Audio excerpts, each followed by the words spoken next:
We are back now to take you to Western North Carolina and the latest on the Hurricane Helene recovery effort. Here's a live feed coming in from a section of the Blue Ridge Parkway in Laurel Springs. A beautiful evening in Western North Carolina. But as you know, 5 months ago, a huge section of the parkway was absolutely devastated when Helene moved through North Carolina. And it devastated so many communities. As you know, it claimed more than 100 lives and it caused nearly $60 billion in damage just here in North Carolina. And recovery efforts continue under a new administration. Governor Stein yesterday reached out to President Trump and Congress asking for $19 billion in federal assistance to help with those relief efforts. Michael Perchik breaks down that request. In what will certainly be a years-long recovery, Governor Stein making his pitch directly to lawmakers in Washington for further support.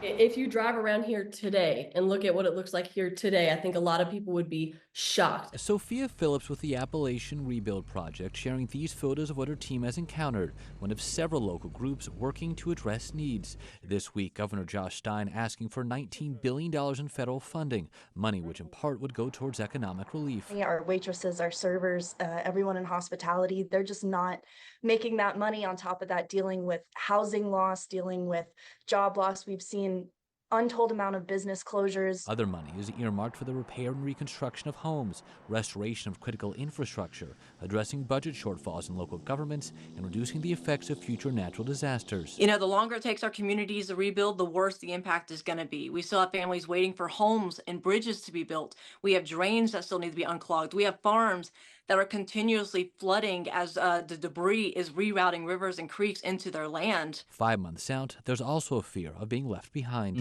That's just the nature of the news cycle.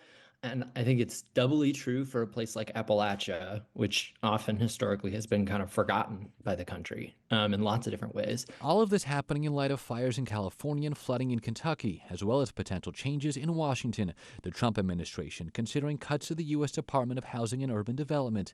The AP reporting is looking into a proposal which would cut staff at the Office of Community Planning and Development by 84%.